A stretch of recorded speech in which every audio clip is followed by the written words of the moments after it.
camera running and the mic's working?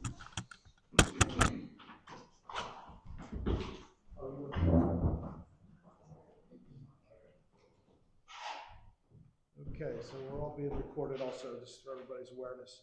I'm going to call the meeting to order, 6:30, January 27th. Roll call, all the planning commission members are present. Not missing anybody. First thing we normally do at these meetings is Pledge of Allegiance. So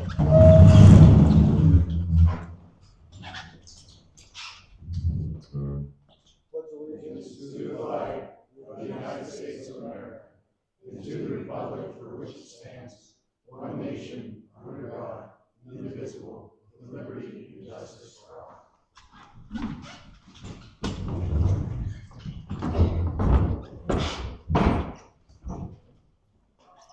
Okay, next on the agenda is the public comment on any of the agenda items, what we're planning to cover tonight. Do we have anyone from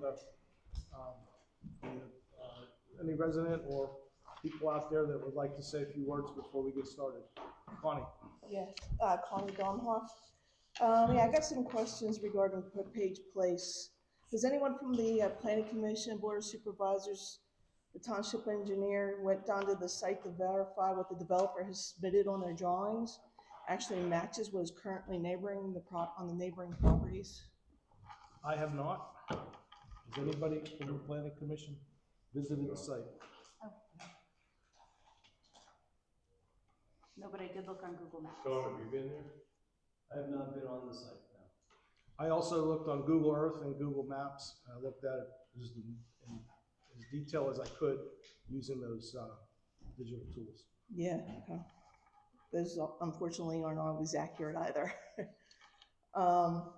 Has the Planning Commission, supervisors, or Township engineer had any meetings or discussions with the neighboring property owners to get an understanding of how the water currently flows off the property at 400 Perry Highway? I have not. Is anybody from the Planning Commission? Just as a word, I don't think anybody here can speak for the supervisors. Yeah, I understand that. It's part of the question. The safety issues, with there only being one entrance and one exit, unless unless the preliminary plans have been changed, was the fire department consulted on only one entrance and exit for 124 townhouses? Not that I'm aware of. They were. They were. The plan was given to the fire department and they recommended it. Okay. They also looked at the hydrant spacing, provided some recommendations on some slight changes, and I believe that those changes are incorporated in. Okay. Yeah, I believe in the past too. Mike, did you say you were reach out to Johnny Kovacic about that? Yeah, he said he was going to contact me. That was okay. So, according to, 3 or 4 months ago, the fire department had been contacted. I sent an email to them to see if they had reviewed the plan. Rob Reed indicated that they reviewed it. I know many of the neighboring residents that are going to be traveling through that area multiple times on a daily basis are seriously concerned about the poor sight lines at the site location for the entrance and exit. I know there was a discussion of a left-hand turn lane heading northbound, but what happened with the right-hand turn lane heading southbound? This should also be required. Connie, I'll have the engineer who's presenting the plan address the PennDOT permit that they've applied for. Perhaps they've gotten by now. I'm not sure. Are there Are there any I can't think of what the word's called. Suggestions are made for the developer on about protecting the neighboring wells and septic systems on the neighboring properties, and having the developer paying for third-party testing of the property owner's choice for the wells and septic systems. These testings should be done multiple times before, during, and well after construction has been completed. Problems do not end when a development is complete. Bigger problems usually come about after development has been completed and sometimes years later. Is the are there going to be any recommendations being made on how to protect the neighboring properties from any kind of property damages caused during and after the development has been completed? Is there anything being installed? I'm sorry, I did see on there earlier, but some trees are going to be installed so we don't have to see the townhouses as we drive past. Hopefully that'll help. Honestly, there should be at least 40% green space on the development. Another thing is, I know I've said this multiple times before, majority of townhouses and row houses are not owner occupied. They are owned by equity companies. Smaller ones keep tying into the big guys. Has anybody, I know there's multiple engineers on the board, has any one of them personally evaluated the sightline distances of this? Sightline distances for what The entrance and the exit. I drive past her every day. I know where the entrance is going to be. There's plenty of sightline based on, and it's a function of the speed limit, as the distance required. And that would all be addressed with the HOP permit and application out of our purview. And the township. Okay, so I'm gonna read something by a highway engineer that's gonna be directly affected by this on multiple times a day. Unfortunately, she got stuck working on a project late tonight, couldn't make it. She's a licensed professional highway and traffic engineer, has several concerns with the growing traffic volumes and ability for our township's infrastructure to safely support this community. She spent 13 years of her career studying community infrastructure and proposing highway and traffic safety improvements for many local agencies along with PennDOT. She has recently evaluated Route 19 between the southern township border and the log cabin. Based on the evaluated road, based on PennDOT's list of engineering criteria, it is failing in 4 major categories related to safety. Over 5,000 vehicles travel Route 19 daily. Based on these numbers, the road should have 12-foot lanes, 8-foot shoulders. Right now, the lanes are 11-foot and shoulders vary anywhere between 3 and 5 feet. This is a concern because rear ends can be avoided if a vehicle can effectively utilize the shoulder. In addition, based on the road type and speed, the maximum percentage vertical grade should be between 5 and 6%. There are hills in this area that range 8.5%. This encourages vehicles to excessively speed beyond the posted speed limits. Lastly, what I think is most important and concerning is that all the 3 hills that have insufficient sight distance, a factor imperative for a traveling vehicle to safely make a decision to avoid a stopped vehicle, person, or roadway obstruction. The Wrigley development is in the middle of one of these hills. The township's 2024 comprehensive plan supports these safety concerns as it shows multiple crash densities within this stretch of roadway, including fatalities. I therefore am against the Wrigley, oh, I'm sorry, never mind, that's from something else. She does not feel that adding the additional traffic volumes to Route 19 is in the best interest of any vehicle traveling this roadway. And if we want to strategically grow our community, I ask that the board first addresses the safety of our existing infrastructure.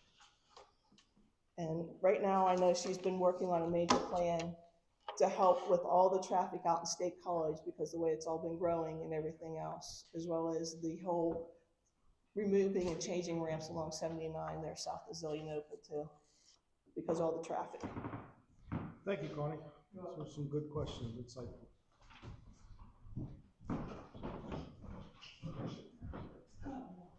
Any other members of the public wish to say, have any comments on our agenda before we get started? Okay, thank you. The next item, I guess, should be, I'm going to need a motion to redo our agenda because we did not have the reorganization item 4 on there posted 24 hours in advance on the internet. And so moved. So, somebody second that? Second it. All in favor? Aye. Okay, the motion is approved to amend our agenda for today to add the reorganization item number 3. In regards to Number 4, but yeah. 4, sorry, my glasses on. So in regards to item number 4, we have to elect a chairman, a vice chairman, and a secretary. I am the chairman right now. I have no concerns if someone else wants to I nominate Dave. be the chairman. I appreciate the confidence there, folks, but if anybody else had an interest in doing that, I would not, I would welcome the challenge, but I would not be offended at all if someone else wanted to step up. So, anybody else interested in that position? Nominations. Okay, Bob is currently our vice chairman. We should vote. We got to vote on that as it goes. Okay, so we get a motion to. We have the motion. We have the motion. Second. Okay. All in favor? Aye. All right. What's your manifesto? So now we have to elect a new or the same vice chairman. Bob's currently the vice chairman. I'm willing, but if someone else wants to. I second that. All right. All in favor? Aye. Okay, very good. We also have to elect a secretary. Joel Grove is currently the secretary. Doing a good job? Yeah. So, Joel. I second. Second. All in favor? aye. Okay, so our leadership stays the same as it was last year. I think we're all doing a great job. Thank you for your service. Planning Commission administrative items. It was suggested to me that we pursue a new ordinance. We're talking about revising our saldo to limit 40 homes on a site without a secondary access road.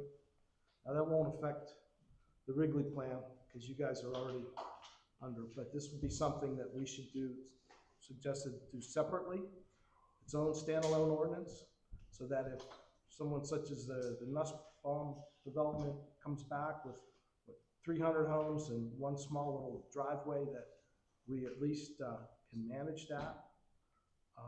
It would be consistent and almost identical to what we're putting in the saldo right now. So we wouldn't be changing any of our existing ordinances. We would not be in a bind to be limited on making changes to that because it's a new one. And then once the saldo comes out, all it does is basically duplicate what's already there. Is that something that this group supports? No. Reason why? I feel like we already have a lot of this information in the saldo. Why wouldn't we modify it in there? And then we're going to be working on the purity. We are.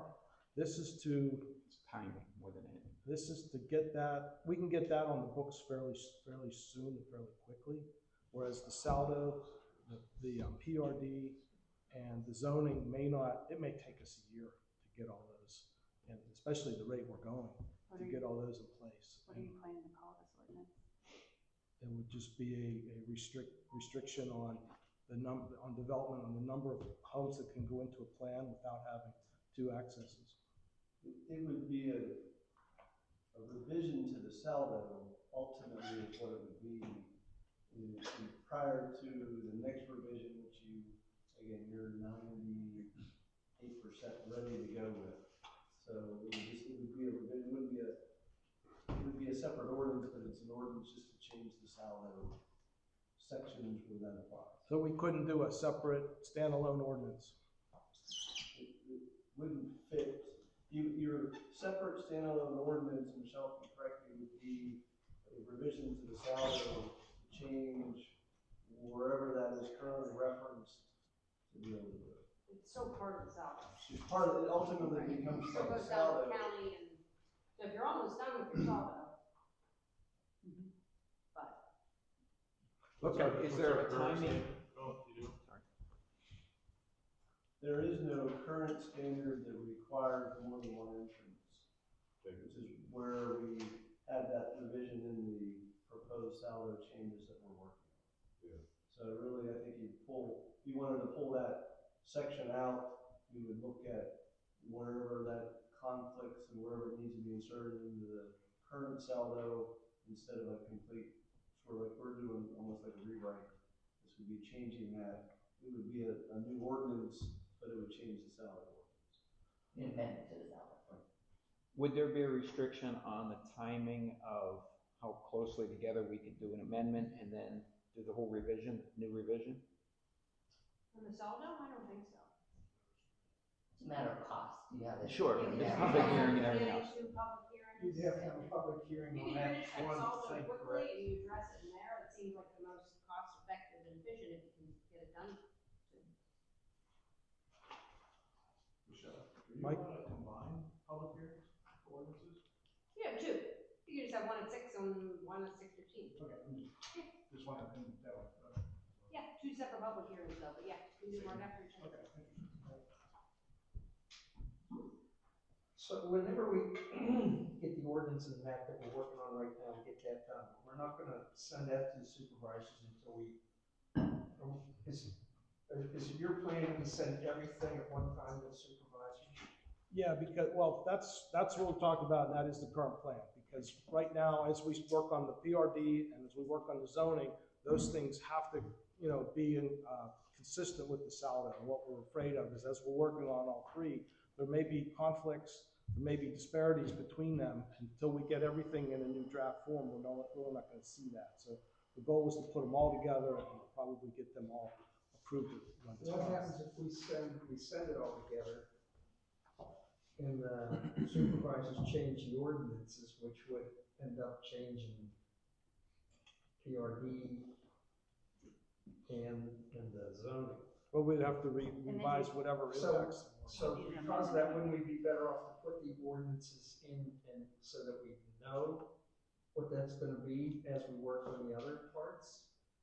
No, I'm just because asking the that. problem is there's more fundamental issues, things like definitions and such. Need to Okay, be consistent between all the documents. And it's nice to try to at least get a draft of everything first that's internally consistent before we send any one of them off as a recommended new version of the thing. Dave, as chairman, what's your kind of timeline? You just said it could take another year yet to get that put together. I hope not. We're working as fast as we I know can. we are, but Right. it's still a slow process. A lot of work. If you want to do a minor revision of the saldo just to address this, you certainly can, but you send it off to the board of supervisors to review, then they'll have to refer it to the county and they'll refer it to advertise for a public hearing. So you're gonna do all that for that one section and that's fine, but or do you wait and do it all one time? Once it's changed, is there a time limit before you can change it again? I don't believe so. I'll check, but I don't think so. Just a lot of extra work. Yeah, it's an extra getting costs, but yeah. At zoning, I just wanna make sure that we don't do something that's going to confuse everybody, so, especially somebody that's trying to look at the ordinances.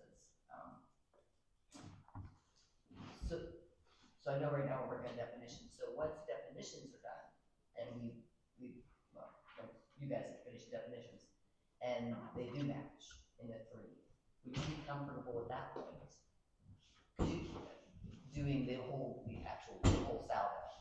And I ask that because you can always go back. If you find something, as you're working on the PRD and the zoning ordinance that should be included in the saldo or changing the saldo, at that point you could make an amendment to the saldo. But you have all these other regulations that we've talked about already done. It is something worth considering, and I think. But it's up to you guys, but I think you just wanna make it as least confusing as possible. Well, it sounded at the beginning when I started, it was a standalone ordinance. It just said that. And that seemed like a very easy way to slide that through. Didn't affect the saldo, didn't affect what we're working on. But it did require that second entrance, which I think is really big for anything coming. And I'd hate to see another plan come in with 100 homes or 300 homes or whatever with only a single access. And right now, I don't know how we stop that. I think there's a lot of other things in the saldo though that you would also like to have the next development, be required to do. So I think that's something to consider as well. And if you did a standalone, then you'd have two conflicting ordinances. You'd the saldo says one thing and your standalone ordinance says something else.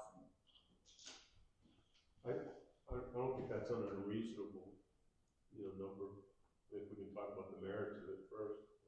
We agreed on 40 at the, Yeah. for the salary, so. I mean, the National Fire Code, I think, like to think of 30 units as a kind of a critical point where you need multiple access points.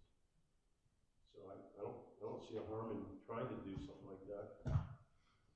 Well, I think someone should draft up the ordinance first, and we can maybe discuss it at the working session.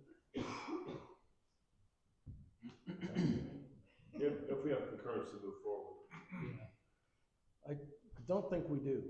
It doesn't sound like we have concurrence, and I get why. I mean, if it was a standalone, okay, but it's not gonna help, because even if we write that, if it's inconsistent with the saldo, then the saldo has to be modified, and that's where I was trying to avoid.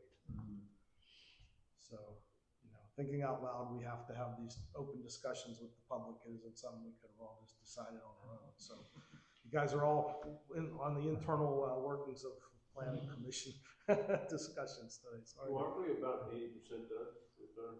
I think the saldo is probably 90%. Yeah, I think we have like 2 pages left. Yeah, so we're close on that one. Back for 6 months.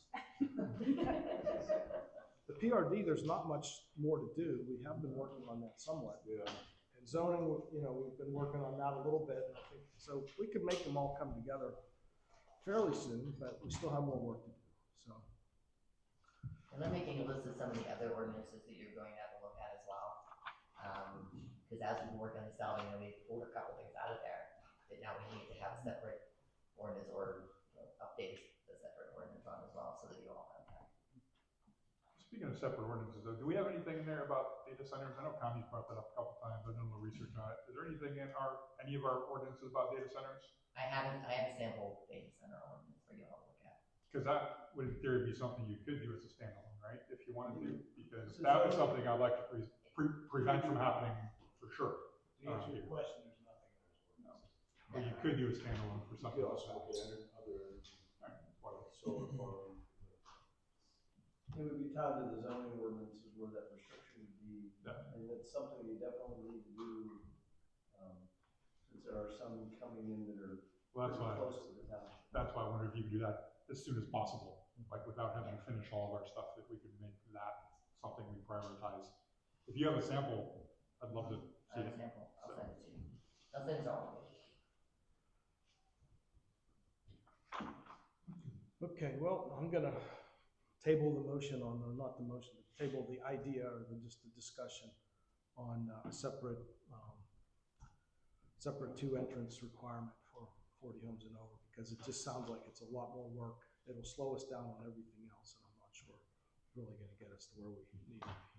It could motivate you to get the saldo done, because you're again very close. Very close.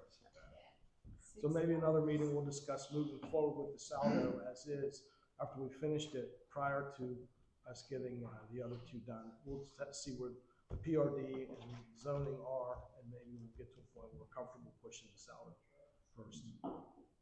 Sylvia, when's your last, week? Friday. Friday? Congratulations. Okay. How I have a whole do they list for you all. backfill a zoning officer? How do we backfill that? Is that a appointed position? Yeah. You want it? No.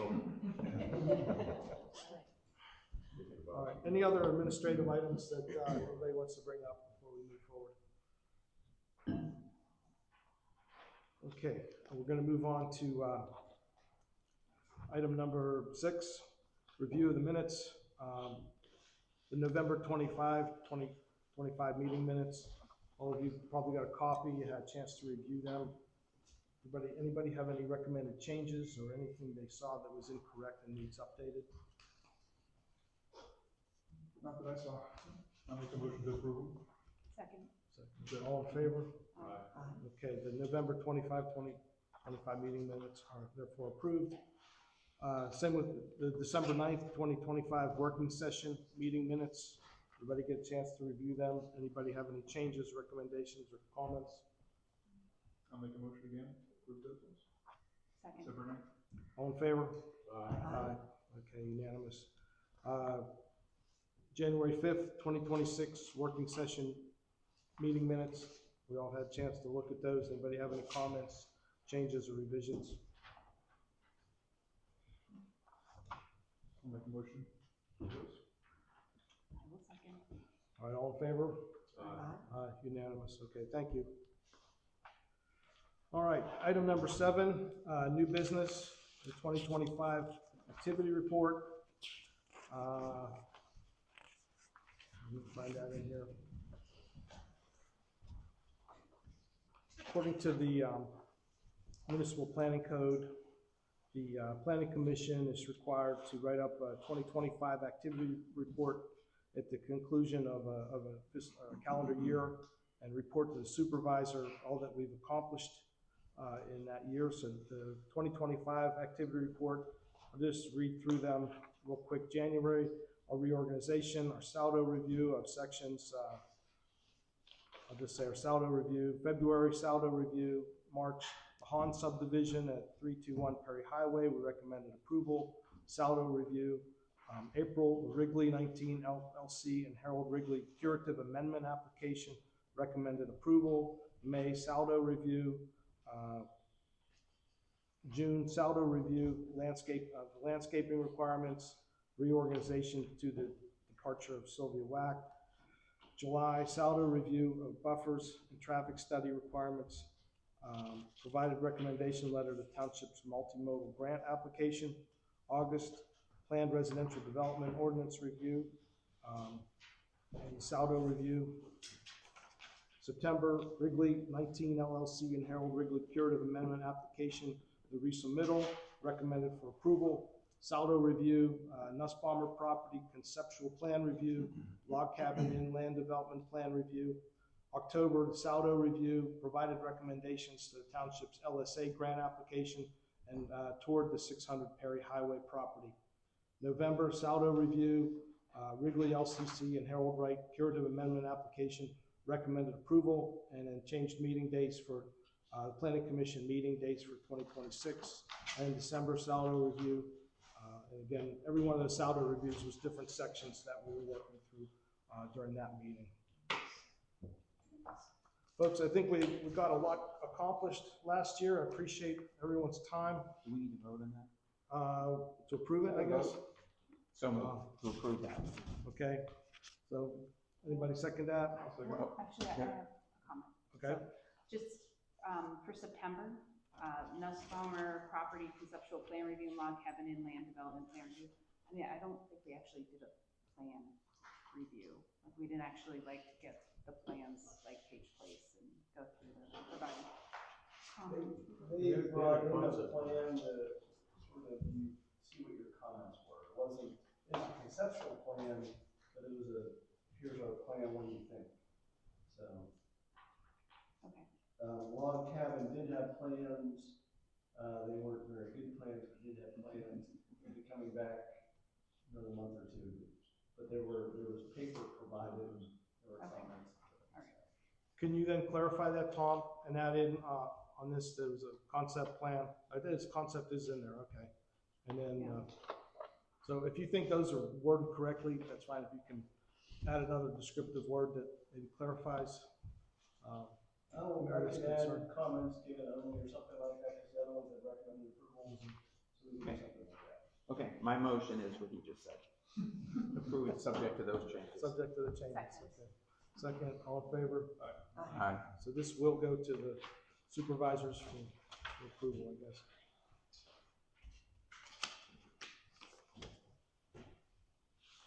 Okay.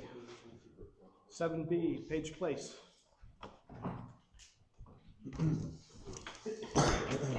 Good evening, everyone. I'm Ed Moore with Scheffler & Company. I believe many of us have already seen this plan once or twice before, but I'll go over the key points again for everyone. The property is 38.58 acres, and it's located on the western side of Route 19, just south of Log Cabin Inn. The total property, like I said, is 38.58 acres, but due to the environmental and sensitive areas, the streams, the steep slopes, and the floodplain, and there's also an existing sanitary sewer line that runs through the property, we're basically left with the front portion, which is in pink, which is about 20.24 acres for for our development. So it's a little more compact development up front because of those constraints.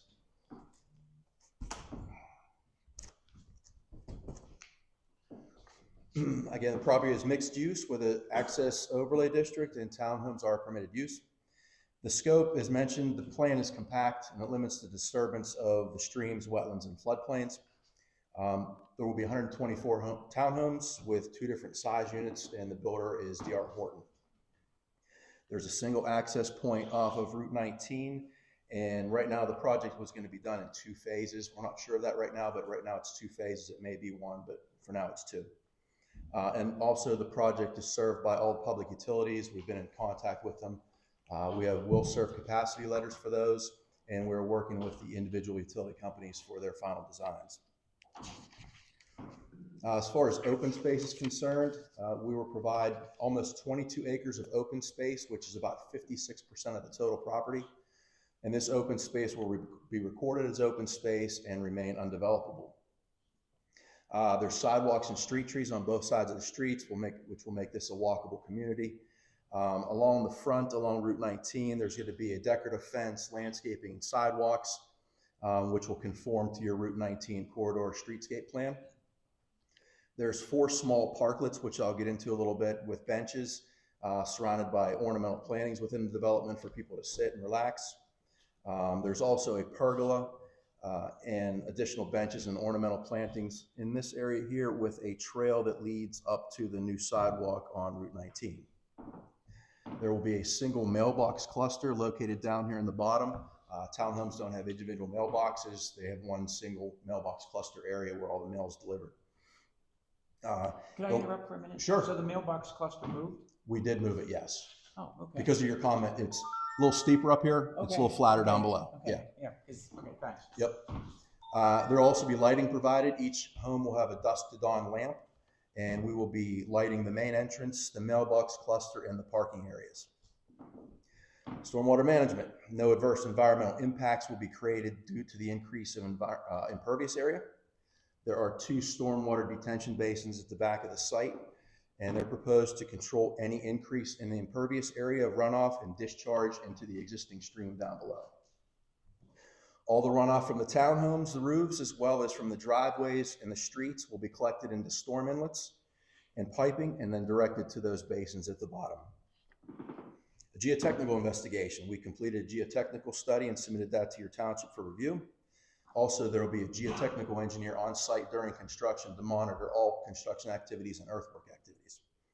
And the earthwork will balance on site, which means no soil is brought in or taken off. Traffic. A traffic study was prepared and submitted to the township for review. The study was also reviewed and approved by PennDOT. And a highway occupancy permit is in play, or we're applying for the HOP for the new curb cut on Route 19. As a result of the traffic study, there is a northbound turning lane into the site, which is approximately 235 feet long. Based on that study, no turn lane was required traveling south, just a northbound lane. As far as soil erosion is concerned, we've prepared soil erosion control plans, and we also have received our NPDES permit already, which allows us to move dirt. The permit and these plans will prevent sediment from entering the wetland streams and surrounding properties and roads. As far as the township review is concerned, we received our initial review letter on December 19th, 2025. We addressed those comments and resubmitted the revised plans and information to address those comments January 13th. And we also received a letter on January 21st of this year, and it appears we've addressed the majority of your township engineer's comments. May I interrupt for just a Sure. second? So did they submit plans after that? Because the link that you had, I think, still had the mailbox cluster at the entry. We had submitted the plans January 13th. Was that revision No, after that? we submitted the plans and then we received the comments. So this Okay. isn't shown on those plans Okay. yet. You have hard copies of that stuff at least? We don't know. No, I mean, we'll resubmit the plans for review showing those changes, but I don't have hard copies of them right now. So one of the other things we did, can you pass me that, Ryan? Yep. Is we've prepared what we call a pattern book, and Ryan here can help pass those out. It just gives a little better idea of what's going on with the project, a little more detail, if you will. we've prepared these for several municipalities before, and it tends to help see exactly what's going on.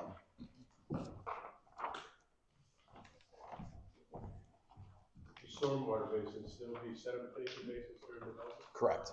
Yeah, then they'll be converted over. And design is for 25-year storm? Ryan? Ryan can answer that. Yes. Stormwater basins, Yes, what's design? What storms? Criteria, 25-year storm? From 1 to 100. We size them for all and we meet street coast rate for every store. So what's in here, I'll go over these real quick. So the first page, the color page, is exactly what you see here. It shows the townhome units in white. It points out the parklets, sidewalks. You can see the pergola and the trail, and also the sidewalk along Route 19. The second sheet, if you will, those green areas are kind of where the parklets are going to be. You can ignore the green area up towards Route 19 because there's nothing really in that area. But this sheet just shows the green areas to show where those small parklets are located. The next sheet after that shows the proposed townhome units. As I mentioned, there'll be two size units, two different units. One is the 24 by 50, which DR Horton calls their Andrews model. And the other one is a 24 by 36, which is called the Regent. And that just kind of gives you an idea of the lot size, the setbacks, where the sidewalk is in relation to things. So it gives you a little more detail on each individual lot. If you flip again to the next sheet, that shows the mailbox cluster of similar what it will look like. It'll be covered. It may not look exactly like that, but that's kind of the feel of what it'll be. The utility boxes will have landscaping around them to screen them. And you can also see the townhome end unit landscaping and then the center unit landscaping. So all the units will have decorative landscaping around them as well. The next sheet is kind of a cross section of, if you would draw a line from Route 19 through the middle of the site. The top one shows you Route 19 on the very right, and it shows you the grade elevations down to the first set of units in the street. And then it also shows you dropping back down through the second units on the bottom, all the way to the detention basins in the back. So you basically combine these two together, and it's a cross section of what's happening from front to back through the entire site. And then we've included some images of what the proposed units may look like, some of the architectural elements. These aren't exact to what they'll look like, but it gives you some kind of indication of how nice they'll look, some of the details on them. So there's both in there for the Andrews unit, as I mentioned. There's a couple of sheets for that. And then there's also a couple of sheets showing the elevations for the Regent unit as well. All these are two-car garages, and there'll be 2 car spaces in the driveway. So each unit itself will have 4 parking spaces available. Is this a model with the door? That in that image, yes, that's a model. And then getting closer to the end, there's a sheet that shows what the fence will look like on Route 19. Now I caution you, the fence isn't that close to Route 19. It's set back further because, one, we don't want to get the sidewalk and the fence that close to 19. Plus, we've put the sidewalk and the fence on our property line and not within PennDOT's right of way. So it's not that close, but that kind of gives you the look and the feel of what that's going to look like.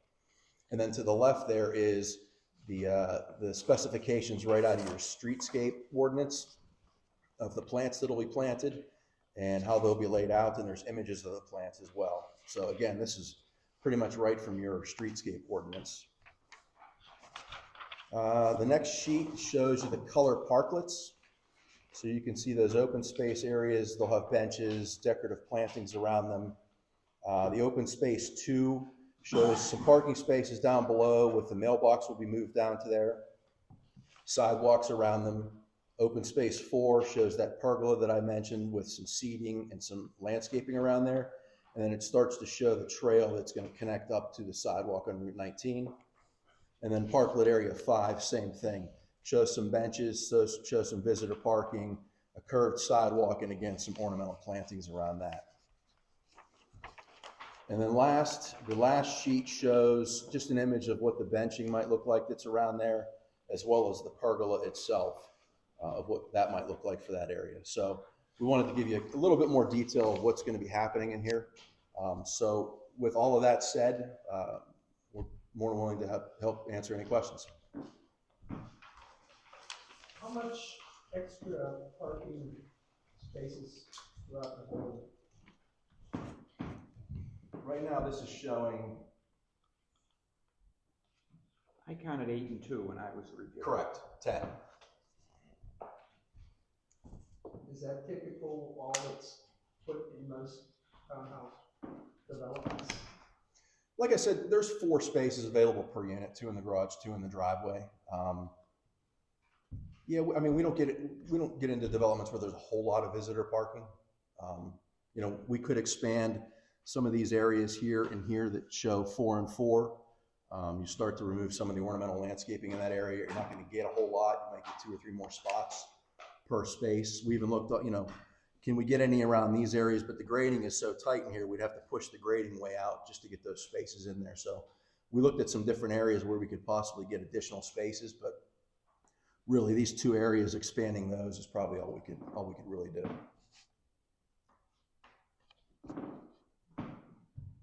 Could you discuss the 3 waivers that you saw with the Sure. the package? So Yeah, hold on a second. I'm gonna have Tom read through all of his comments and we'll address them one by one rather than skip around and go be away and keep track of everything. But does anybody on the planning commission have any immediate questions before Tom goes through his list of comments?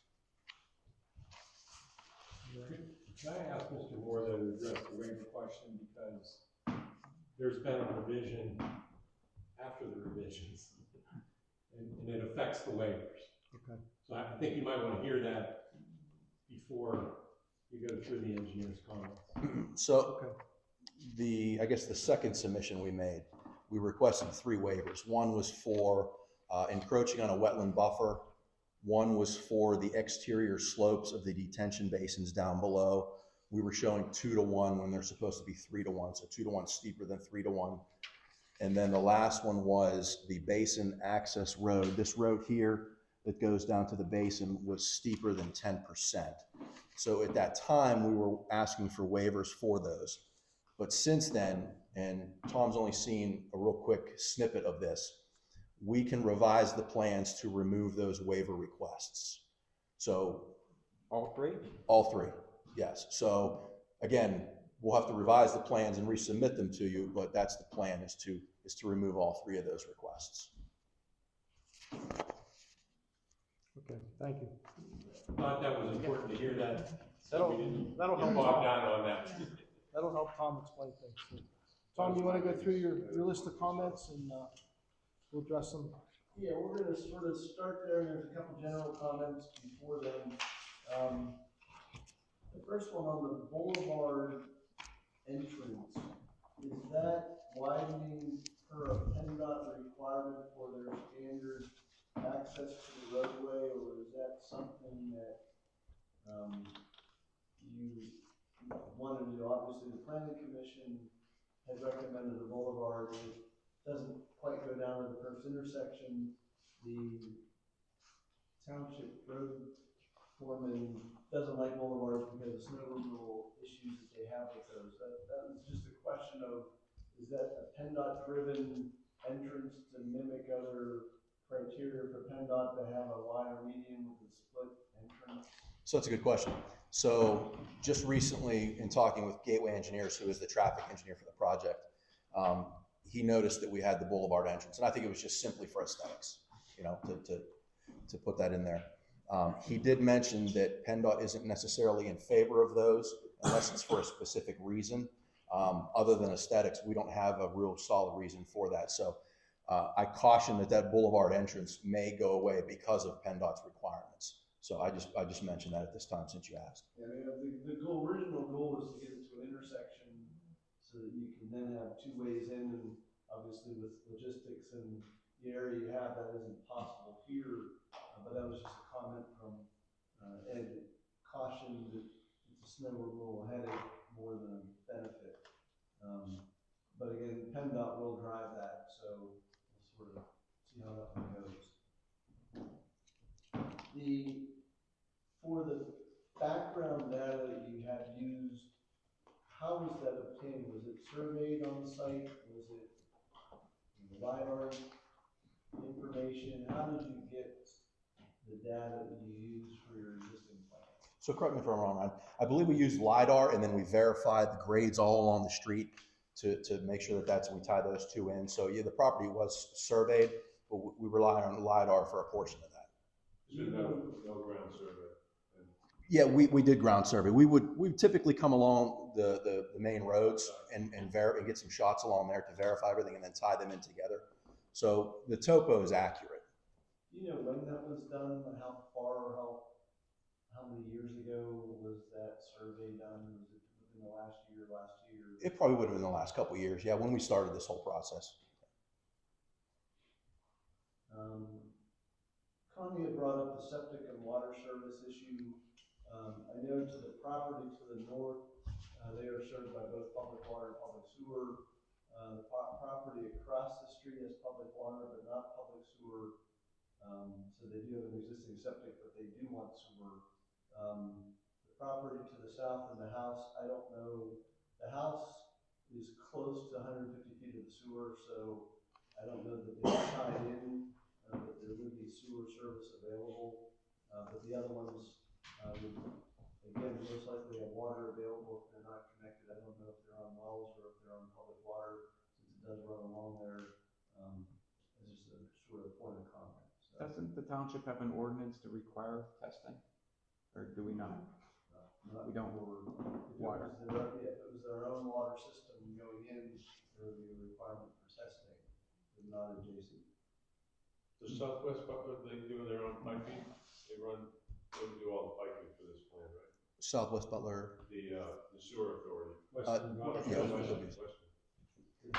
Yeah, we're tying into their line out the back, right, Ryan? Out the back and then to the side also. Yeah. So we've submitted plans to them for their review, and that's currently in review. The developer would install it, they would observe it, and then take ownership. And just for whatever reason, it is a long creek for access, so that's where it is now, and it does come up. There's a slight revision in that, but it's currently existing, so. Could I just interrupt on that one for a minute? Many municipalities do have water testing for adjacent properties within 500 feet or whatever the number happens to be for residents, or if your well's within so many feet of the disturbed earth activities. Even though it's not required, would that be something that, and you don't have to answer this right now, would that be something that you would be willing to consider doing? Testing water wells? So if I heard correctly, the property to the north has public water, the property to the east across the street has public water. I'm sorry, I didn't catch the property to the south. There's a property to the south, it's a garage. You kind of say that they probably don't have public water, but I don't know if they have water in the building. There's a house in the rear. They're pretty far away from the water line, so again, I would suspect that they're on wells. The veterinary clinic could be either way. I don't know if they've put water in or not. I know the property right south and then. So typically the ordinances would do a pre-test of these things so that you've got a baseline. And then in the event of someone complaining, there can then be a post-test to confirm whether it did or didn't have an impact. I'm not saying we're requiring it or anything. I'm just saying, would you consider being willing to, and you do not have to give an answer tonight. Okay. Sorry, Tom, go ahead. And also if there's any kind of dewatering operations that are taking place during construction that can have an impact on nearby wells, so it'd be good to have a baseline for that. Baseline's the key. Not just quality. They talk about light locations for each unit. We don't have a requirement for where those lights are. So are they close to the buildings, or are they closer to the street? You know, I guess the question is there a preference? If you want to sort of say as a standard, make them 5 feet off the right of way, 20, half the distance between the right of way and the house. You know, even if I have a preference, and Greg's not going to like it. I'd like them closer than they're in Autumn Woods. The point is, to be effective at the sidewalk, we need to be closer to the sidewalk, the street I mean, sidewalk. that's ultimately to me, the purpose of those is to light up the sidewalk, not necessarily The house. the house, but it does shed light in both directions. And, you know, if you're walking at night, you have some visibility as opposed to street lights going in, which don't happen. So is there? So I'm in agreement with that. The pictures here, and I know they're just random, but they have coach lights near the doors, so you are lighting up the front of the buildings with the coach lights, which are on the building themselves. So By code, they have to be there anyway. yeah, so pushing the street light or the lamp posts out closer to the sidewalk is probably the right thing to do. So yeah, I would like to see a standard that it's within a few feet of the right of way, basically. 10 feet of the right of way. Or less than 10. I'm thinking more along the 5 kind of number, and keep them consistent. Something, because 10 feet of the right of way, or 5 feet of the right of way still puts it 17 feet off the street. You're still 8 feet from the sidewalk, basically. So somewhere in that vicinity, I think is a reasonable, it lights the community better. Anybody else have a comment, preference? I had no particular thought about lighting. I think that's a preference. Understand the safety component. Do you know how far your lights are off of the sidewalk? I would guess they're midway between the sidewalk and the porch. They're like the gas light, you know, the gas light lamps, you know, not so much. We also have a door light. I'm talking about hard wood. Does that give you enough light on the Lots of sidewalk? light, yeah. Except when it's 20 inches of snow. But yeah, I think some kind of post light helps, because they're dusted on, you know, just a general safety thing, you know. Sure. I'm not a lighting expert, but kind of like it. And then the last plan that they had, again, they did add a trail from the gazebo area up to the log cabin, as opposed to using the sidewalk, which again is all uphill, going there to, I guess, drive your hunger a little bit more once you get to the log cabin. So I thought that was a good idea, a good approach, make that a little bit shorter and more rustic, so for what that's worth. And the last one I had is, on the last plan that we have, the townhome units, there are many that are 7 units in a row, and the ordinance only allows 6. Oh, okay. So, again, the comment would be is either modify that to accommodate the ordinance and potentially another building will ask for a waiver, and justify what, why that waiver is, what it is, so. Going through, our January 21st letter, again, the first item regarding the zoning was, again, the HOP. We don't have an HOP permit yet. It's a PennDOT roadway. PennDOT's going to drive that. There is a traffic study that's done that takes into consideration the number of units. Based on that traffic study and the PennDOT criteria, and PennDOT will determine 1 or 2 turning lanes, whatever the requirements are for the safety provisions of that entrance. So once we have that permit, then we'll know what their standards are and their criteria. So that's, again, really outside of the township's criteria. And they'll drive that, and again, they'll also, I guess, tell us about the boulevard, whether they like that boulevard or if there's a restriction on the width of the entrance road that would be provided. But your understanding is they're gonna put a northern. As you're traveling north, yes, there'll be a left turn lane into the site. Minimum of at least 1. Yes, that's all we anticipate at this point, because the plans have been, it's my understanding, the plans have been submitted to PennDOT showing that left-hand turn lane, nothing from the opposite direction. I think the trucking company that was putting in there, I think it was the same. Correct. They had an HOP, and again, their HOP was only a turn lane on the left going in heading north. So that's a 200 foot. 235, 235. roughly. So a lot of line of sight. Yeah. Item 2 is regarding the subdivision ordinance. And again, street names, that procedure is once the plan is nearing approval or essentially approved by the township, those names go into the county for approval. They determine if that name is acceptable or not acceptable. So it's really not something that's needed now, we just keep it on there so it's not forgotten about, so. Number 3, again, is one of their waiver requests regarding the wetlands and the buffers, and it sounds like you can accommodate that without an issue. Correct. So if that's the case, then the revised plan should resolve number 3.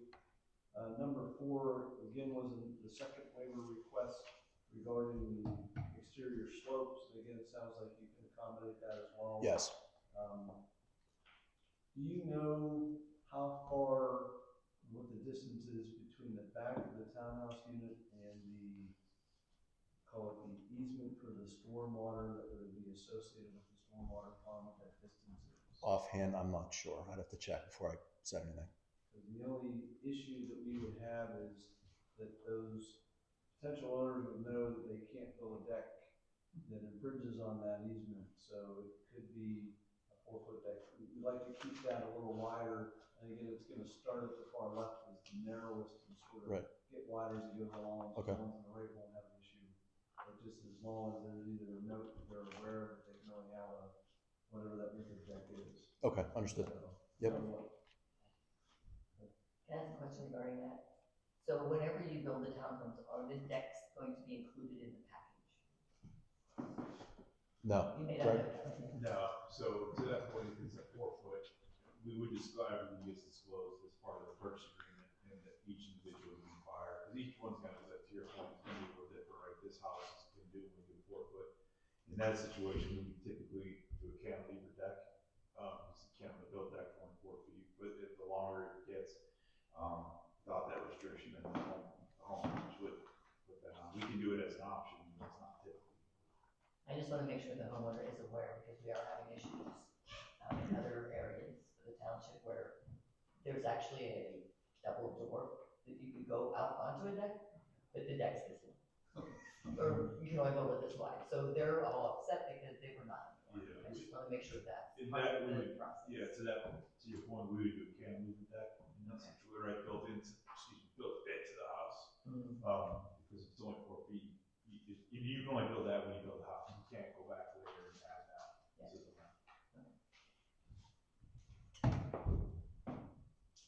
Item number 5 is regarding a safety fence. Again, the ordinance says a safety fence is required when the township deems it necessary if there were a reason to have protection around that stormwater detention facility. And again, it's a recommendation whether you want to see it or not. To me, it's more of a maintenance headache and potentially a safety hazard to have a fence. In this case, where they're located, it doesn't seem like it would be an issue. But it's just something whether you want to recommend to the supervisors that they put a fence in or not. I'm not a fan. I was just say, how common is that? Because I don't normally see them unless it's in some real, urbanized area or right in the middle of next to a playground or something along those lines. The old standard 25 years ago was you always had to have a fence put in for safety reasons. But the old standard was also mainly wet ponds too. Correct. And these are dry unless we get up. These are infiltration basins. So the standards have changed, and again, it's probably good to have that just because you don't know if it's next to the recreational area, then maybe it makes sense to keep balls from going in or something like that. But I don't know that there's a need for it.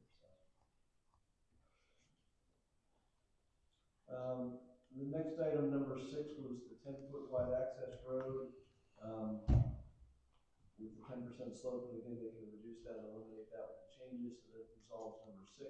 A question on that one though. You started at 19% and then it went to mainly 10%.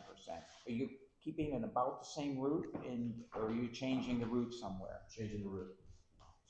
It'll, instead of connecting here, Okay. it'll connect in through here somewhere. Or, and I'm sorry, it's coming straight out, punching it straight out.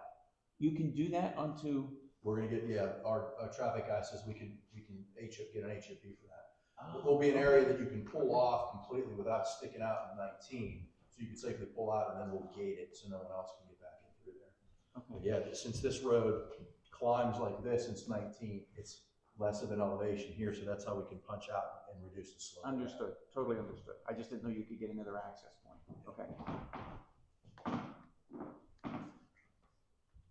Number number 7 is, again, more of a procedural issue. We need an O&M agreement signed before final approval.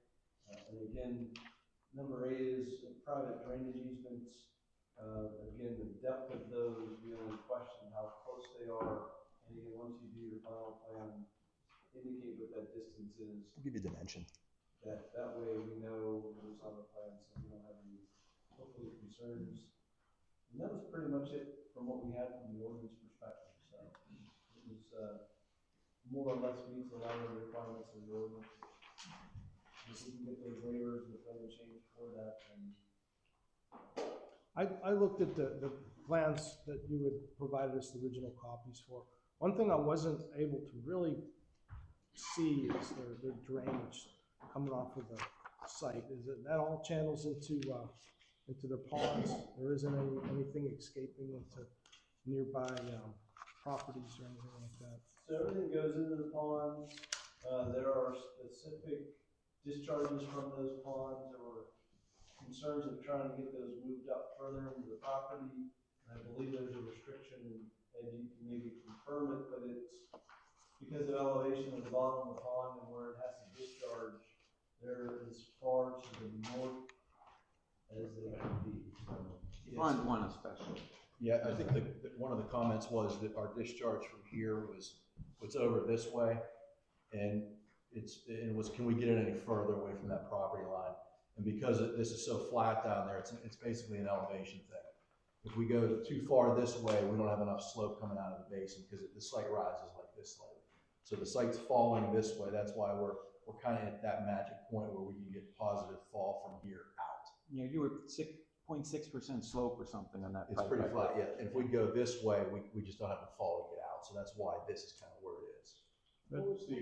What was the purpose or functionality of the emergency spillways that are shown on the drawings, review? So in essence, if your principal spillway clogs, fails, whatever, the emergency spillway then lets the water out instead of the basin failing itself. So there's a principal spillway, and the water goes into that. It drains out, it infiltrates and drains out normally. And if the storm gets so bad and the principal spillway fails, that emergency spillway is there so the water can still get out without everything failing. That's covered under your NEPD's permit? Yes. I think it would be helpful, just in general, since there are a lot of concerns about drainage, just to talk through what that stormwater management strategy is. Because, again, there's very steep slopes. It would be good to understand, what these design elevations are specifically for your outlet structure versus the emergency spillways. Because I don't see a lot of downstream protections for the emergency spillways. If they activate, which I assume they will on occasion, it looks like it's going to be very detrimental. I can answer that. Typically, the emergency spillways, I would say never, but I live behind a pond and they never reach that elevation. The way I design it is I'm supposed to keep the 100-year storm elevation below that emergency spillway. So Noah's Ark rain comes, that stays below. And then the emergency spillway is designed to safely discharge with a foot of freeboard. So typically emergency spillways are designed 2 foot deep. I'm supposed to have a foot between the top of the embankment and the emergency spillway crest elevation to safely discharge so that basin doesn't fail. And if ever that spillway gets activated, there's cataclysmic rains coming down. I've never seen one happen. So That assumes that the stormwater ponds are staying dry, that they're not the biofiltration. Right. There's other factors. The prime function of them is to infiltrate into the ground into a specialized soil media. And then the secondary function is to go through the principal spillway box, which I forget off the top of my head what kind of leader I designed or orifice for each box. But there is a hole in the box, principal spillway box, that stormwater can enter into. And then there's the top of the box, and then there's the emergency spillway. So there's other factors to dewater the basin. And those holes are designed to hit that 90%. The 2 year is what I like. Yeah, right, whatever is in the current ordinance today. Yeah. Because that's where you size the volume, which is the other factor, is to try and meet the volume of the site. Is there a balance of cut and fill in this property, or is there? There is. I think there's about there's 120 cubic yards being cut and filled. Oh, that's small. 120,000. Yeah. Not 120. No, 120,000, yeah. So there's a lot of costs.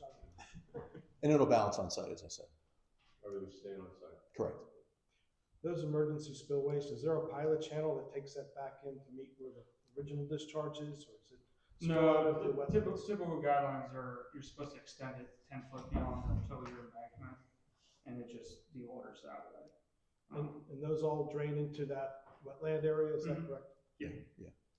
And eventually into the channel. Yeah. It's not crossing your property line. No. Nope. And again, those are for, like, how they're labeled, emergencies.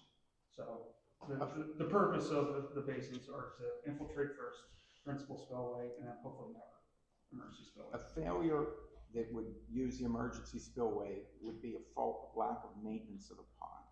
It would be the fault of trees falling in and clogging the structure, things like that. Yeah. Other than that, if the pond is maintained correctly, I've never seen one hit the emergency spillway. But all drainage from these goes to public lands, or are they private properties? So it drains to Scholars Run, which is a water commonwealth. Oh. Yeah. There's no private residents that are gonna be impacted by stormwater runoff. Bob, I got a question you just said about if they're maintained correctly. Is that homeowners association or the? Yes, the homeowners association is responsible for maintenance of those ponds. And there's new regulations that Township should be looking into in terms of, I know it's implemented most other places at this point, where every year there has to be a report, and once every 5 years, a sealed engineer's review Or of the ponds. qualified visual site inspector. That's Yeah, exactly. Doesn't have to be PE. Yeah, so, it doesn't have to be, okay, but in any event, there will be some oversight of that now in annual inspections. But the fundamental issue is if the pond's ignored, you allow trees to grow up in it, those trees fall over and clog a structure, that's where you get problems. If there's routine maintenance by the HOA, eventually, developer originally, they're not an issue. I just think it would be nice to consider some additional protections from some of these discharges.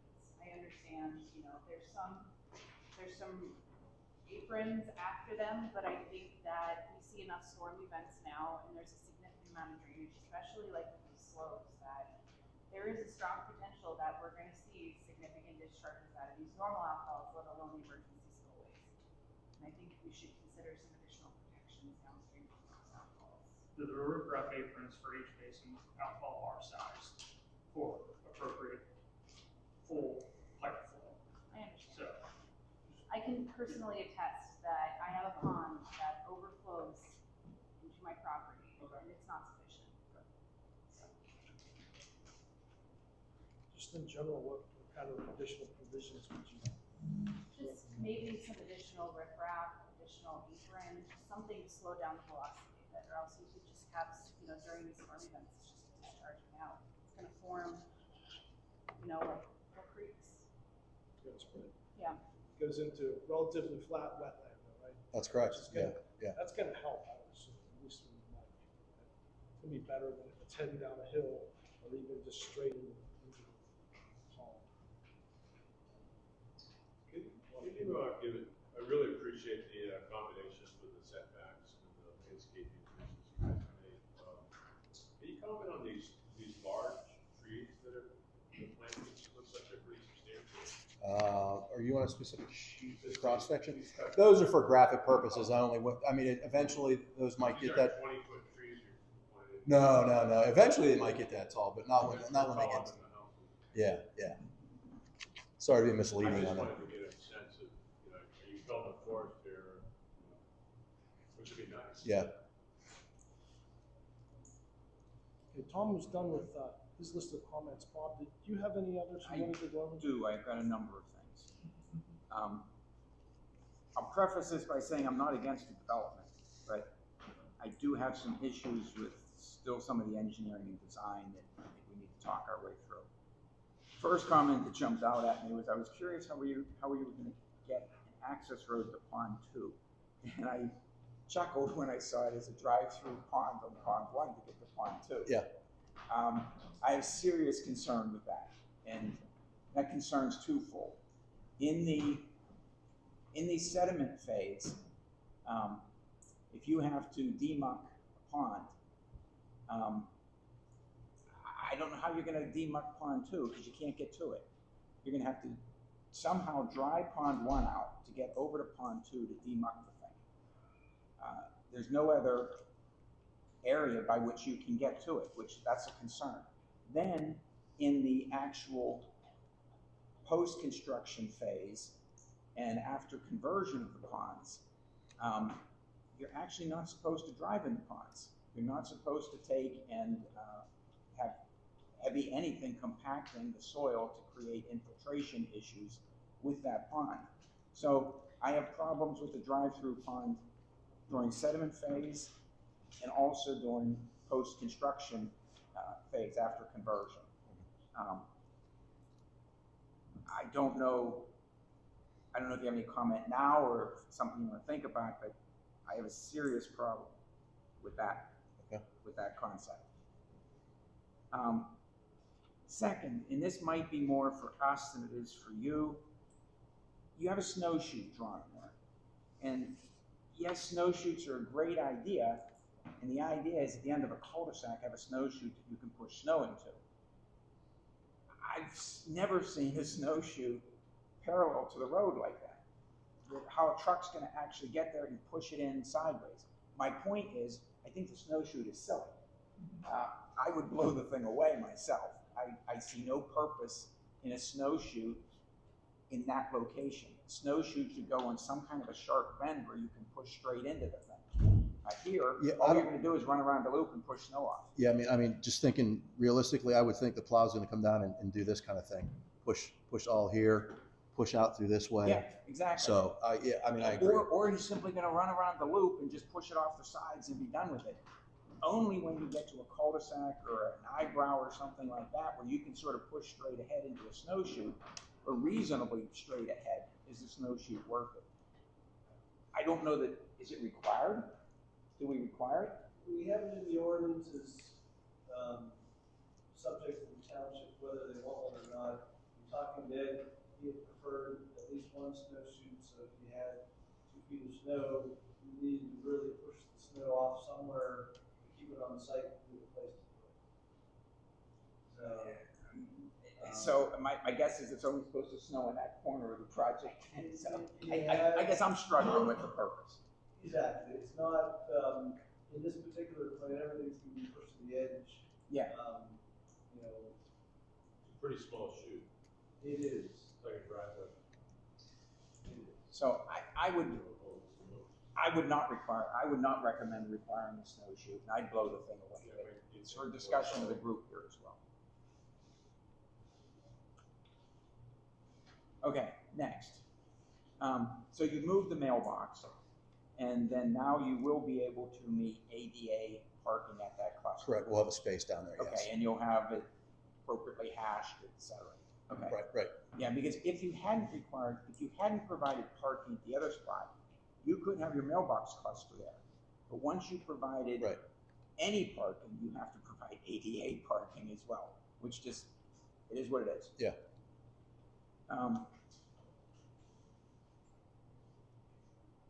I don't know if this is still true or not. I saw a speed limit sign in driveway at 113F.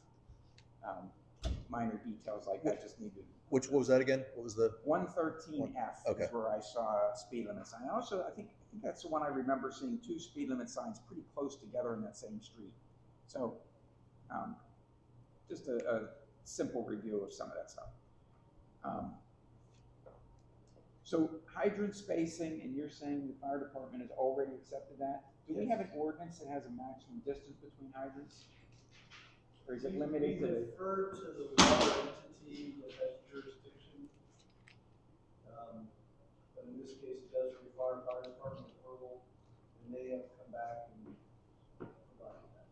Okay, well, because I think you're actually more than adequate, because I think that the state guidelines are 600-foot maximum hose length, which would put a spacing of a little less than 1,200 feet. You're well under that. So Yeah, like Tom said, we submitted it to the fire chief, and he made comments. We revised them, and we're all good from his standpoint. Yep. I noticed your gas you had your gas shown at, it was way out. It was 15 feet off the edge of road or something like that. People's gas is usually 3 feet off the curb. So they want to typically come in after, park one track on the curb and do their work. Yeah, utilities are getting very difficult nowadays because every utility wants to have their own utility within a 20-foot easement and nobody else near them. So we're starting to change a little bit with Peoples and the electric company and WBCA and PA Water. So we're working through all of those issues with them. We don't have a gas design yet. We have the electric design from First Energy. The plans have been submitted to People's Gas, and we haven't received comments back yet. So we're working through that with them to find out where they can actually live. Yeah, I just noticed it was way further out than what they normally want. Yeah, we did another project. The reason they typically want that is gas is one of the ones that's more critical to final grade. And they think the closer you are to the road, the less likely grade is to go and change on you during construction. So to that point, we're working through them to make sure they're okay with where we have it shown. So it's getting more difficult nowadays with utilities. Okay.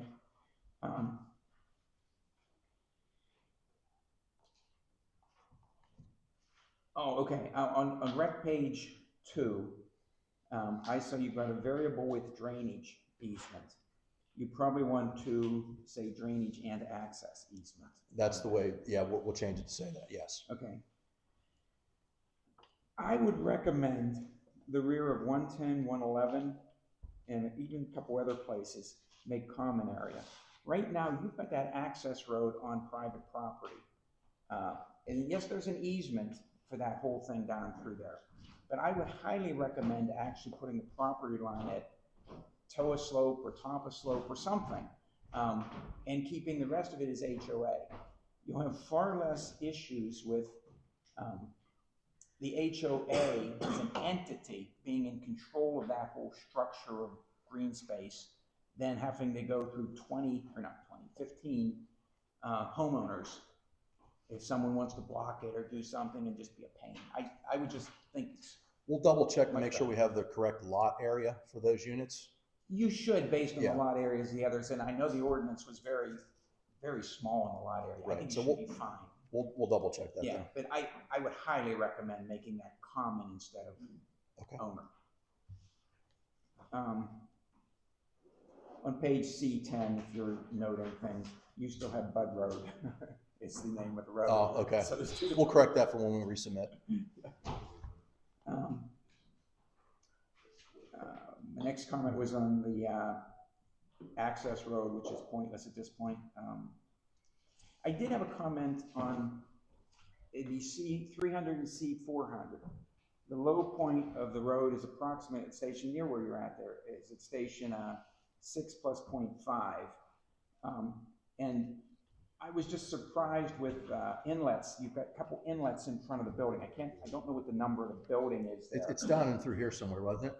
Yeah, there was I think it's the third building over there. Like in here? There was an inlet right in there. And I was thinking, is there any chance to just sort of slide those down and get them outside of driveways? We took a quick look. It's tough because there are so many driveways. To get that exact spot where that low spot is, right where there's not a driveway, it's difficult. We took a look at it. It's not as easy as just moving it, but if we can change it, we will. Yeah, it was just a comment that it might be nice to slide those if you can. Sure. Not the end of the world. Sure. I was recommending moving, because I noticed here, I was recommending moving it to 5 plus 0.75 is what my notes say here. It's been a few days since I've looked at it. My next note was around moving end wall 1 north, but you've already talked about that. C900, the landscape plan. I much prefer, and I think you've pretty well done it, but many of these times these plans say typical instead of specific. I think it reduces arguments if you say this is exactly how we're going to plant around this bench area. It's not just approximately like this, because later approximately becomes, well, I thought it was getting this. I thought it was getting that. As specific as you can be on that plan, the better. We could tighten that up for final. Right now we're just at preliminary, so yeah, we'll tighten that up at final. Let's see. I noticed, and as many of the trees are actually located at transformers, so depending on, how far off the street you're gonna put those. Question for Ryan, possibly, if you might know the answer to this. Do you have any idea what your impervious area to base and bottom multiplier is? Not off the top of my head, but I know what you're referring to is the loading ratio stuff. Yeah, So they're getting rid of that in this new manual. The new requirements for infiltration basins are 10 acres max drainage area. I thought they were also doing a 5-to-1 max too on the I have multiplier. never seen loading ratios in the new manual. That's Okay. supposed to be coming out this year. Yeah, I know. That, actually, I've been hearing they've been pushing it to next year, so who knows?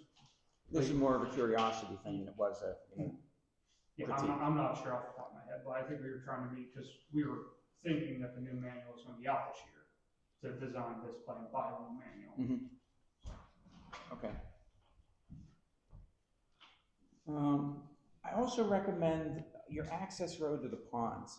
I recommend pushing that access road slightly to the south behind, sort of around 110B to the pond. The reason for that, and it's a minor change, the reason for that is you've got toe slope and you've got a swale. You've got a swale between the road, the access road and toe slope, and it gets pretty tight in that vicinity. And if you widen that a bit, the problem, the routine occurrence that I've seen is that swale becoming plugged. And then all of a sudden, water's gonna come over the edge, across your access road, and onto adjacent properties, rather than being contained in that, a bigger swale between the access road. And you've got the space through that area. Up near the beginning, I did have a little bit of concern, but there's not as much water coming off of that, and you're moving your access road anyway at that point. But down closer to the pond, keep that access, keep that swale substantial enough running into the pond to catch that water and not overflow and plug it. Check the sizing on that. I'm sure we could slightly. Yeah, it looked to me like you could easily slide that thing 5 or even 10 feet to the south, right through that little loop there. Okay. And give a little bit more protection there for water going to the southern neighbors.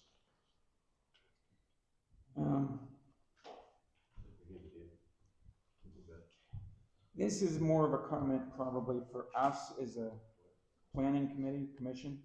There are several 2-to-1 cut and fill slopes here of around 40-foot elevation change. What I'm seeing in many places is starting to require benching of those so that you don't have this massively tall slope. You have a slope go up, level off, and then up again. And do that somewhere in the 25, 30-foot range of maximum before you bench. It helps for little kids rolling down the slope and all that kind of stuff. Has nothing to do with their plan.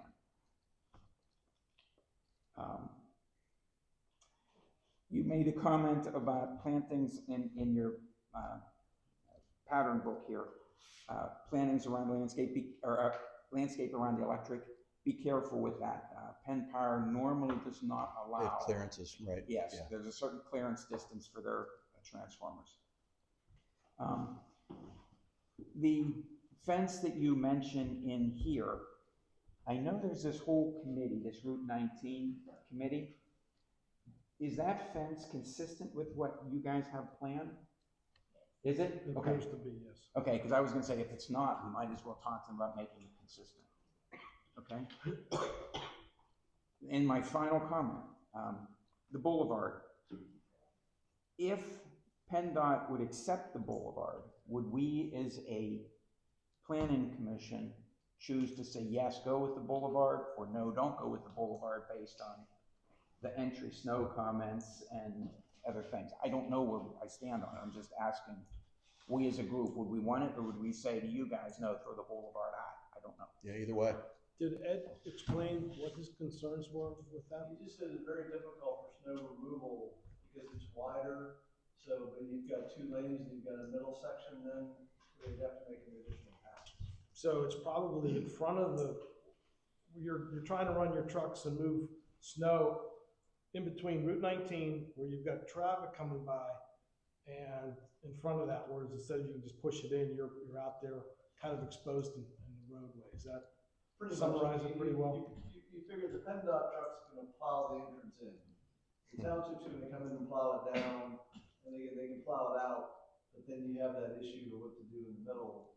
You look at, I'll call it the newer PennDOT standard, it's kind of nice to have a wider entrance when somebody's coming in, somebody's coming out, so you don't get it too narrow. So it is from a practical standpoint, other than the winter season, what do you do in the middle of that section? You gotta clear that off, so. But for safety equipment like fire, it's good to have the boulevard. You just have a wider entrance, I don't know how many feet wide, with the boulevard, how many feet that would be wide.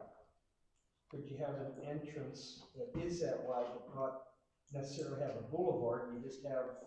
Well, that basically defeats the purpose of the boulevard. The rationale is this: if you did two 14 or 16, and I would not recommend 14, but if you did two 16-foot lanes with a buffer of 5-10 feet in the middle as your boulevard, that's a very practical application for traffic flow, and it provides for, if there's an accident on one side of the street, it's only blocking from that buffer in the middle on that one half, so you still have access. If you simply made the road 32 feet wide, two 16s together, everyone's gonna be parked on both anyway, and you block the whole road. Doesn't matter if it's 24 cartway or a 32 cartway, you're still gonna block the whole cartway with emergency equipment.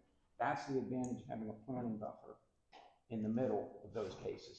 And I would recommend a 16-foot wide on a single lane going in, if you're gonna do the boulevard. I'm not proposing either way, whether it should or shouldn't. I'm just giving you pros and cons. And the boulevard's only really a benefit if it actually goes to the intersection. If it doesn't make it to the intersection, That's the point. the boulevard's pretty worthless. And it's not very helpful at the Route 19 location. No. It's the way it stands now. I can see how PennDOT would apply. But you get, that's the definition of two axes. You just extend the buffer all the way to the road, and now you have two access points. Just kidding. That's actually what you all were looking at anyway in the subdivision ordinance, if it's not possible to have two separate access roads, then a boulevard would be the answer. I know that's what you were suggesting. It is, and I would like to see it, but I'd only like to see it if it can get to that first intersection. If it can't get to the intersection, No point. there's no point in even having it. It might look pretty. So is there a consensus and a preference from the planning commission on this? That's what I was asking for. I was trying to I'm not a big gauge fan what of it. people were thinking. Well, let's hold. I would feel, if it went all the way to the intersection, I prefer it for the safety reasons that we've discussed in the past. But if it's not going all the way to that first intersection, I see no point. I concur with it. I concur with that. Bob? I concur. I concur. But Now, does that granted, it help? comes down to what PennDOT says, if we can even have it, That's the other right? thing. So, it depends on what they're gonna say to begin with, so. But it sounds like you can't get it the whole way to the intersection anyway. No. So if you can't get it to the intersection, we'd prefer not to have it, is what Understood. is what I'm hearing. Okay, so I think we're provided pretty direct input there. Appreciate you guys looking at that, because we're the ones who said, hey, we want to see this, or would like to see it. You guys tried to accommodate us the best you could. As it turns out, it's not really meeting our intent, and it may interfere with what PennDOT wants. So Gone. let you guys do what you need to do. Understood. Save some money there. Yeah. Put in the ponds.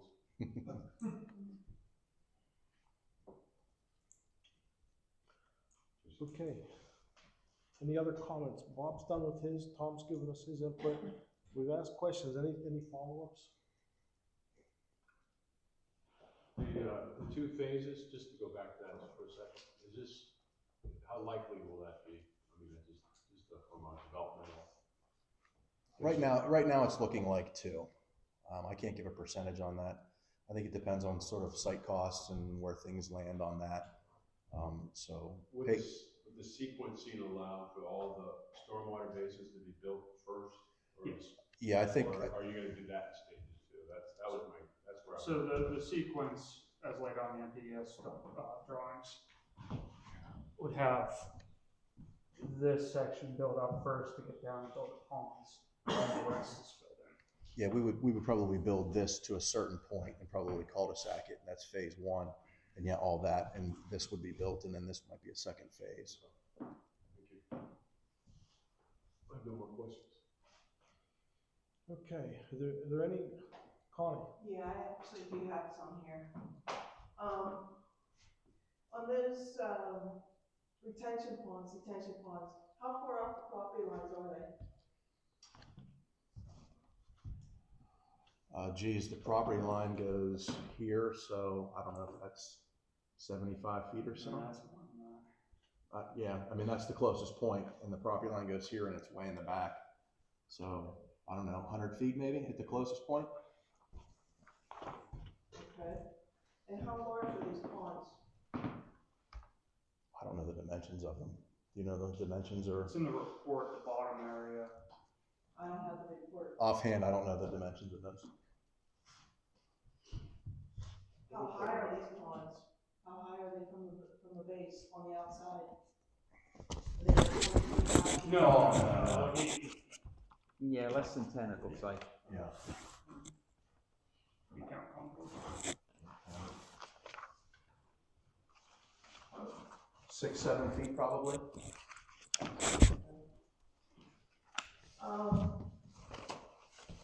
Now, I know you mentioned about you're gonna be cutting down from 19 to level off to put where these townhouses are. How far down is that going to be from 19? And how far back? Is that gonna be a straight cut down from 19, or is that gonna be a slope, I mean? So it's pretty level up through closest to 19, and then the slope drops down. So it's the slope, there's a little bit of a level area, and then it drops down to the units. So the distance from State Route 19 to the first townhome unit, distance-wise, is about 105 feet. From the roadway, like? From the edge of the edge of the paving on Route 19 to the first townhome unit, 105 feet. Okay, so that'd be like from here to that wall. Whatever 105 feet is. Okay, so no, I'm talking about down, how it kind of drop off to 19. Maximum 40 feet is what I saw. Yeah, without counting contours. Yeah, 30 feet or so I'm seeing. Yeah, it varies. The Yeah, Township it fills varies as vary you go most across to the 40. site. Right. Okay, so from 19 then, up there on 19, is PennDOT requiring a guardrail to keep the cars from flying down over that hillside when it gets bad weather? I've not been informed, no. No guardrail. Something you might want to think about, asking, and checking with PennDOT. Now with most townhomes, as we all know, they are not owner occupied. And do we have a limit on the number of people that can live in these? Because most of these rentals have 5, 10 people in them. We discussed that. Yeah, that's part of the zoning ordinance, correct? Well, I'll answer it a little bit. Number one, DR builds to sell properties. So that's who they are, that's what they do, that's what they're doing in one of my communities. I understand that, but that's not what's happening in the real world right now, unfortunately. Well, I'm telling you, the Yeah, I know. communities they build for me, they're owner occupied, they're not rental units. And those rentals would be covered. I'm sure your HOA docs are gonna have some kind of limits on rental related. Yeah. That's the document that covers it. Declaration and the, just the HOA docs. Protective I know covenants or our whatever. board has a covenant. Mhm. Yeah, you see a lot of those at 20% at the most, I think, is what I've been seeing more. So Yeah, just I don't know it depreciates them too much for. I don't know what they're gonna write into it, but there is a document. Okay, and then, another thing, you mentioned about these dawn dusk lights on the properties. I know how bright they are coming off of scenic bridge, they're not even dawn to dusk, they're just the regular lights. And my question is, hopefully these are not LED lights, and if they are, we need to somehow keep them dimmed down from affecting the neighborhood, the neighbors. So a question for the planning commission. So there are street lights at the entrance. those streetlights would be there to provide appropriate illumination so that people could see. Do we all agree that's the purpose of those? As opposed to the dusk to dawn lampposts, which are sitting in somebody's front yard, 40 feet below the road. I'm not sure where we're going with. What I'm saying is the neighboring properties get affected. Because the people on Saltworks and the original people on Southview, the part of Scenic Ridge, are affected by these new lights that they're putting in. LED lights, they're damaging to your eyes. And they are so bright, it's ridiculous. That's my concern, is the brightness for these surrounding neighbors, or even if you're driving past. Well, we definitely want to see the lights at the intersection. I think that's important. I've been in several plans that have the post lights in front. They're not that bright. They're far lower than even the first floor. So when you've got these high roof lines and you've got these lights down here, the light stays within the area. They really don't shine out beyond that. Right. So, yeah. And kind of to your point, Bill, like that's on my radar just where I'm at, like with being in the mixed use, like some of the industrial places that come up with the big spotlights tonight. I understand 100% what you're talking about. And that is something that we will visit a little bit with the brightness and when they could be on stuff, because it can interfere with, I don't think this plan does, the way it's laid out and the lights we're talking about, but I do appreciate what you're saying with some of the other lighting that goes out there and lights are super bright now. And So, if you go through North Towns, or even if you say that, the lights people have on their houses, these new lights you can't see, and they're so bright. it's on the radar for sure. Now for Ed and Dawn, you're still gonna do an entry light on 19 at the entrance to the plant. And are you gonna make sure that's written into the, For Connie. Don, are you gonna make sure that's written into the HOA that they're responsible for that electric bill? Absolutely. Okay. Yes, because Mr. Hyman would probably shoot me. yes, because that becomes an issue. If you get one of these street lights, someone's gonna be responsible for it. The Make streetlights sure. are gonna end up being to the HOA. Correct. As opposed to the lamppost. Lamppost or the go to the unit, house. lamppost or unit, but that street light, make sure you write it into the HOA docs Definitely. so that the HOA takes care of it. It becomes a problem. So with that, with the units that are longer than 19, that's where your decks are gonna be, and even though your cross-section, that is, say the roof line of those buildings will be below Route 19, and you're gonna have trees in that area, but you may wanna have a restriction on those, that those lights gotta be facing down or a porch light instead of a overhead light on those. And those are the only ones, that first row is all backyard deck, which is the way it works, but the other ones, to me, will be facing the other direction, so it really isn't gonna be an issue. And with the grades that you have, I don't see it as an issue, but the ones in all 19, again, they're gonna be 100 or so feet away from the right-of-way lines, so there's a lot of distance there, and they're lower to make sure that they don't shut out. Mike? I would agree with that too. The spotlights people put in their backyard too, I think would be a concern. I have a question for Michelle. I know we talked about it. Connie asked the question about the number of occupants we discussed, or you mentioned IPC. Did you find anything? No, I don't believe we did complete that. So that's on the list of things, you've seen the solicitor's report, one of the many things, I think it is on there. Sorry, I beat you up. After all the litigation, but yeah, it is because, it doesn't seem to apply here because you're gonna have odors or what have you, but I believe there are issues, yeah, so no, I will take a look at that. I'll move it up to the top of the list. Like, could that be an ordinance that we would have to do? Typically, most of my places have adopted the IPMC via ordinance. I'm not sure if we We're have, I think talking we about have. number of occupants per home is what we're discussing there, so. Because there's nothing in our ordinances, I can't find anything. Then we might, okay, well, we might need to do some more then. No list. Put on the list. Question in the back? I don't want to beat the dead horse of the boulevard entrance to to a fault, but another thing to think about, I just thought of it, is whenever I'm driving my big RV around and trying to make a right-hand turn into anywhere with a boulevard entrance that goes all the way out to the road, is you have to either go into oncoming traffic or like catering it or something. So that would apply to fire trucks or moving trucks or anything longer. If that boulevard entrance goes all the way out. Yeah. If there's a leeway there, then that alleviates that a bit. Typically, and I think you do have it, you probably have a fire truck. We do, yeah. Page. They take that into account to make sure that works. Sure. But the bigger problem is actually the semis. Sure. When you need the semi, and semis are gonna come into this place, number one is movers, they're gonna have to come into it, and all the earth moving equipment to begin with is gonna come into it, but you're absolutely right. Getting in and out of a boulevard with a semi, you're gonna have those rear wheels on grass. Yep, guaranteed. Especially if you have a 100-foot RV. Yeah, exactly. With giant buses. Okay, thank you. Well, I guess, what are you seeking tonight? Because we know that we have to submit revised plans to show that we comply and don't need those waivers. So we were not expecting any action this evening. okay. So whether you table it or do nothing, we expect that we're going to be back next Yeah, month. I was hoping you weren't wanting approval tonight, or recommending for approval or something. Do you need these back? You can keep them. Sure. Yeah.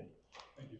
My question for the planning commission, though, any showstoppers, anything here that we have or have not discussed that you think really just needs their attention?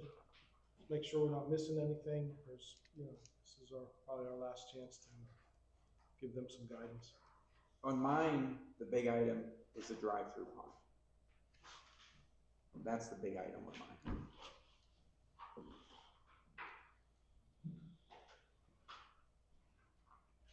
Just one item, we will need a time extension, because of how the timing is, which right now, we're gonna be back at February meeting, so it'll be, assuming that everything's taken care of, it'll go to March supervisor, so we need at least a 30-day, we do a 60-day time extension. Okay. And I believe you all have the form for that, if you fill that out and sign it. Yeah, I think I've just been giving you a letter. Just give us the date, I'd like that date. Yeah, I generally put it defined in. Yeah. No, good stuff.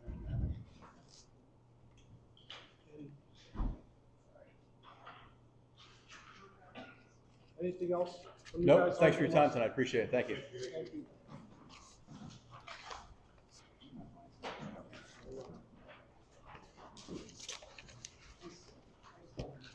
Okay, Nice meeting you. Dr. Wrigley. good job. Item number Thanks, 8 sir. is subdivision zoning ordinances. We could sit around and revise some more of the Saldo, but I'm gonna suggest that we wait until our next workshop meeting for that. So we're gonna postpone that till next week. And again, that'll be next Monday. Next Monday, correct? Back to back. Just can't get enough of this stuff, you know? Okay. I move we adjourn. Wait a second, that? Oh, go ahead. do Oh, have public comment. The We do public it- comment items. Any other public comments? We do it beginning and Well, end. at the end. You guys, yeah, it was just timely to do it when they were here, so. We're good? Okay, thank you, everyone. We had 2 motions to adjourn, so all in favor? Aye. Okay.